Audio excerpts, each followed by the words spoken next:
और आज मैं आपके सामने जो इन्फॉर्मेशन लेके आया हूँ वो हमारी किडनी से रिलेटेड है, गुर्दों से जुड़ी हुई समस्याओं के बारे में है। इस वीडियो में मैं आपको बताऊंगा कि गुर्दे की समस्याएं जो होती हैं वो कितने प्रकार की होती हैं और जो आमतौर पर पाई जाती हैं। और वीडियो के एंड में मैं आपको बताऊंगा कि कौन सी प्रॉब्लम में कौन से सप्लीमेंट्स का इस्तेमाल करने से एज ए डाइटरी सप्लीमेंट हमें फ़ायदा हो सकता है, जो हमें दवाइयों से नहीं मिल पाता। तो अगर आप इस वीडियो का पूरा फ़ायदा उठाना चाहते हैं तो बने रहिए मेरी इस वीडियो के एंड तक, ताकि आप इसका पूरा फ़ायदा उठा सकें। तो आइए दोस्तों, बिना देरी किए हम आज की वीडियो शुरू करते हैं। तो दोस्तों, जैसे कि मैं आपको बता रहा था कि सबसे पहले हम ये देखते हैं कि कौन कौन सी ऐसी बीमारियां हैं जो गुर्दे में ज़्यादातर होती हैं और जो हमें बहुत ही तकलीफ़ देती हैं, जिसमें हमारा बहुत सारा पैसा भी ख़राब होता है इलाज में और कई बार हमें उसका प्रॉपर सोल्यूशन भी नहीं मिल पाता। उनमें से कुछ बीमारियां हैं किडनी स्टोन्स यानी पथरी हो जाती है, किडनी फेल हो जाती है, नेफ्राइटिस, सिस्टाइटिस, गॉल ब्लैडर में पथरी, प्रोस्टेटिस और यूरिनरी ट्रैक इन्फेक्शन। ये कुछ बीमारियां हैं जो आमतौर पर हर इंसान को बहुत परेशान करती हैं, जिसके लिए बहुत पैसा भी लगता है दवाइयों पर और सही उपचार ना मिलने के कारण बहुत ही गंभीर समस्याएं जहाँ मौत भी हो सकती है। तो आज मैं इन बीमारियों के बारे में आपको शॉर्ट में बताऊंगा कि ये होती क्या है और एंड में आपको जैसे मैंने बताया कि कौन सी चीज़ें as a dietary supplement, as a diet हमारे खाने में शामिल करके हम उसका फ़ायदा ले सकते हैं दवाओं के साथ।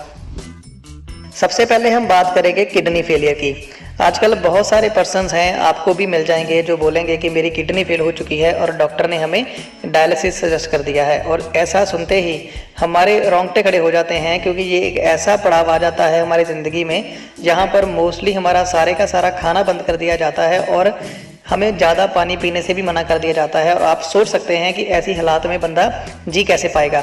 और ये तो एक वैसा ही हालात होता है कि जहाँ पर आके एक पर्सन यही गिनता है कि अब उसका अंत कब होगा।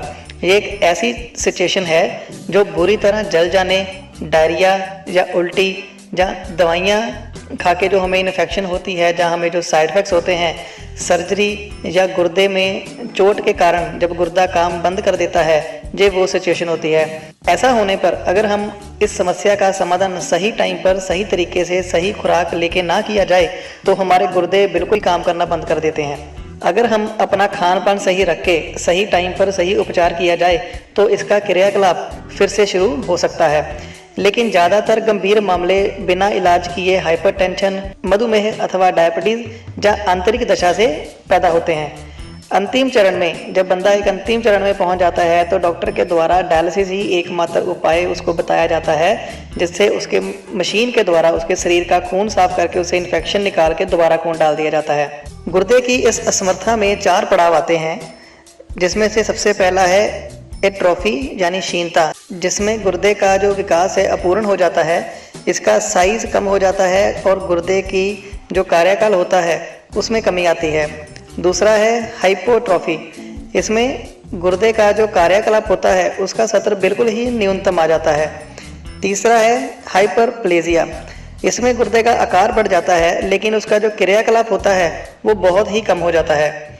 चौथा है हाइपरट्रॉफी, ढांचागत और गतिविधि संबंधी क्षति हो जाती है। जब तक मूत्र मार्ग सामान्य बना रहता है, चाहे वे कितना भी कम क्यों ना हो, गुर्दा फिर से ठीक होने की संभावना बनी रहती है। डायलिसिस चिकित्सा की अवधियों का अंतराल धीरे धीरे बढ़ाया जा सकता है और फिर एकदम बंद कर सकते हैं। अगर गुर्दे के विभिन्न हिस्सों ने काम करना बिल्कुल बंद कर दिया है तो ऐसी दशा स्थायी बन जाती है और उसे शायद ठीक नहीं किया जा सकता। लेकिन यदि गुर्दे के थोड़े से भी हिस्से को बहाल कर दिया जा सके तो गुर्दे का क्रियाकलाप काफ़ी हद तक दोबारा शुरू हो सकता है। और ये सिर्फ और सिर्फ अच्छी खुराक लेने से ही हो सकता है, जो आज की डेट में हमारे खाने से हमें नहीं मिलती है। इसीलिए ही हमें डाइटरी सप्लीमेंट्स या न्यूट्रिशन का सहारा लेना पड़ता है और ये चीज़ें हमें दवाइयों से कभी भी नहीं मिल सकती। दूसरी समस्या जो होती है वो है नेफ्राइटिस। नेफ्राइटिस में गुर्दों में उद्दीपन हो जाता है। ये दोनों में से किसी एक गुर्दे में सूजन हो जाती है जहाँ दर्द होने लगते हैं। नेफ्राइटिस एक प्रकार का तो बच्चों में ज़्यादातर पाया जाता है, लेकिन दूसरे प्रकार का आमतौर पर वयस्क पुरुषों में भी पाया जाता है। ज़्यादातर गले और ऊपरी श्वसन मार्ग में संदूषण से इस तरह का नेफ्राइटिस होने की संभावना रहती है। श्वसन मार्ग में संदूषण होने के 2 या 3 हफ्ते बाद ये बीमारी पैदा होती है। इसके कुछ जो लक्षण होते हैं वो इस प्रकार हैं। इसमें पेट के निचले भाग में दर्द होने लगता है, बार बार बुखार चढ़ना, कम मात्रा में या गाढ़े काले रंग की पेशाब आना और चेहरे, अंडकोश या पैरों में सूजन जैसे लक्षण दिखाई देने शुरू हो जाते हैं। दूसरे प्रकार का जो नेफ्राइटिस होता है वो पहले के बाद होता है। इसके अतिरिक्त लक्षण जो हैं, भूख में कमी, मतली और सांस लेने में कठिनाई आने लगती है। इसमें उपचार के रूप में ढेर सारा पानी और अन्य पोषक तत्व वाला तरल पदार्थ पीना जरूरी बताया जाता है और इसमें खान पान जो आपका होना चाहिए पोषक तत्वों से भरपूर होना चाहिए।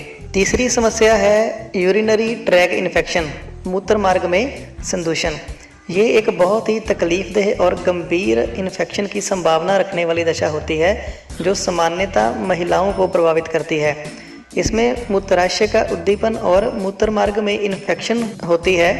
गर्भवती महिलाएं, डायबिटीज से पीड़ित या गर्भ निरोधक गोलियां खाने वाली महिलाएं सबसे ज़्यादा इसकी शिकार होती हैं। अन्य कारण हैं खराब सेहत और शरीर की तथा माहौल से सफाई का अभाव, पेशाब की बार बार हाजत, मूत्र मार्ग में जलन, गाढ़े रंग का और बदबूदार पेशाब और योनि से सफ़ेद या पीले रंग के तरल पदार्थ का स्राव जैसे लक्षण देखने में आते हैं और ये इंसान इस बीमारी का शिकार हो सकता है। ये तो थी दोस्तों 3 तरह की समस्याएं जो गुर्दे से उत्पन्न होती हैं और अब मैं आपको बताऊंगा कि अगर ये समस्याएं उत्पन्न होती हैं, इनमें से कौन से जो प्रोडक्ट्स हैं एज ए डाइटरी सप्लीमेंट अपने खाने में शामिल करके हम बहुत ही फ़ायदा ले सकते हैं। जिसमें से पहली समस्या है किडनी फेलियर।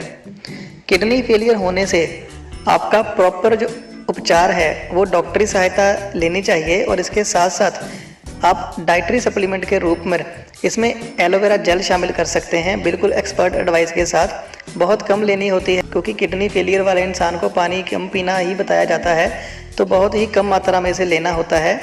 साथ में आप इसके C+ खा सकते हैं और कुछ ऐसे प्रोडक्ट्स भी हैं जो इंडिया में अभी अवेलेबल नहीं है लेकिन अगर मिलें तो वो भी खाए जा सकते हैं, जिसमें से एक है पोमस्टीन पावर और है लाइशियम प्लस।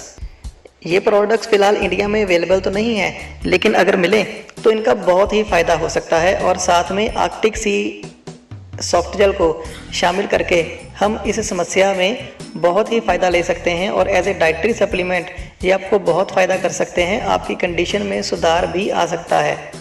और अगर डायबिटीज़ नहीं है तो एलोवेरा जेल की जगह नेक्टर भी इस्तेमाल किया जा सकता है, पर बिल्कुल थोड़ा एक्सपर्ट एडवाइस लेके। दूसरी है नेफ्राइटिस। नेफ्राइटिस जैसे हमने बात करी थी, ये एक तरह का इन्फेक्शन होता है। इसमें हम एलोवेरी नेक्टर, अगर जैसे डायबिटीज़ नहीं है, नेक्टर ले सकते हैं। नेक्टर के साथ हम C+ जो टैबलेट है वो खाई जा सकती है। बी प्रोपोलिस और पोमस्टीन पावर इसमें बहुत फ़ायदा कर सकते हैं और आप इसको अपनी खुराक में शामिल करके अगर आपकी दवाएं चल रही हैं तो दवाएं आप खाते रहिए जब तक आपको उसकी नीड महसूस हो रही है। इन प्रोडक्ट्स को अपने खाने में शामिल करके एज ए डाइटरी सप्लीमेंट खाइए ताकि आपकी बॉडी की जो पूरी न्यूट्रिशनल पावर है वो बनी रहे और आपको ये अंदरूनी तौर पर इतना मजबूत बना दे कि आपकी बॉडी की इम्यूनिटी स्ट्रॉन्ग होकर वो अपने आप ही सारी बीमारियों से लड़ने के लिए काबिल बन जाए। यूरिनरी ट्रैक इन्फेक्शन, ये ज़्यादातर जैसे हमने बात करी थी कि महिलाओं में पाई जाती है। इस समस्या में अगर आपकी मेडिसिन चल रही है, साथ में डाइटरी सप्लीमेंट का इस्तेमाल करने के लिए आप एलोवेरी नेक्टर अपनी खुराक में शामिल करें, साथ में आर्कटिक सी को शामिल करें, C+ को शामिल करें और गार्लिक थाइम को शामिल करके आप इसमें बहुत फ़ायदा ले सकते हैं और आपकी सेहत में सुधार आ सकता है। दोस्तों ये तो थे सिर्फ 3 समस्याओं के बारे में हमने बात करी है। जो स्टार्टिंग में मैंने आपको और समस्याओं के बारे में बताया था उसके बारे में हम नेक्स्ट वीडियो में करेंगे, जो पार्ट 2 आएगा इसी वीडियो का, तो उसको भी देखना मत भूलना। और इन प्रोडक्ट्स को अपनी डाइट में शामिल कीजिए और इसका आप फ़ायदा लीजिए और एक्सपर्ट एडवाइस लेके इनका इस्तेमाल शुरू कीजिए। जिस पर्सन ने भी आपको इस वीडियो को शेयर करा है या सेंड करा है उस पर्सन से इसकी पूरी जानकारी लें। जैसे ही वो आपको गाइड करते हैं आप इनका इस्तेमाल करें। प्रोडक्ट्स का नाम जान के कभी भी इनको ई-कॉमर्स पोर्टल से या किसी वेबसाइट से ना लें, क्योंकि वो मैं अपनी हर वीडियो में बताता हूँ। क्योंकि वहाँ से आप प्रोडक्ट तो ले लेंगे लेकिन वहाँ से आपको इसका सही इस्तेमाल करने का तरीका नहीं पता चल पाएगा। तो हमेशा किसी एक्सपर्ट से ही लें जिनको इनकी प्रॉपर जानकारी हो, क्योंकि ये आपकी सेहत का मामला है और साथ में आप डाइट प्लान जरूर लें। आप नीचे डिस्क्रिप्शन में दिए हुए नंबर पे कांटेक्ट करके डाइट प्लान के बारे में जानकारी ले सकते हैं। सिर्फ अपनी डाइट में सुधार करके आप अपनी सेहत में बहुत ही ज़्यादा सुधार ला सकते हैं। तो आप कांटेक्ट करके अपने लिए अपने अकॉर्डिंगली एक डाइट प्लान कस्टमाइज करवा सकते हैं ताकि आपकी सेहत पहले से बेहतर हो सके। मुझे उम्मीद है दोस्तों कि आपको ये मेरी वीडियो बहुत अच्छी लगी होगी। आपको इस वीडियो में क्या अच्छा लगा आप नीचे कमेंट करके ज़रूर बताइए। अगर आपका कोई क्वेश्चन है आप हमें संपर्क भी कर सकते हैं। आप इस वीडियो को लाइक करें और उन लोगों तक इसको शेयर ज़रूर करें जिन लोगों को वाकई में ही इस वीडियो की ज़रूरत हो सकती है, जहां उनके लिए इस वीडियो में दी गई जानकारी बहुत फ़ायदेमंद हो सकती है, ताकि वो इस वीडियो में बताई गई इंफॉर्मेशन को इस्तेमाल करके अपनी ज़िंदगी को खुशहाल बना सकें, हेल्दी बना सकें। जल्दी मिलते हैं अगली वीडियो में और इसका पार्ट 2 देखना मत भूलिएगा। तब तक के लिए शुक्रिया।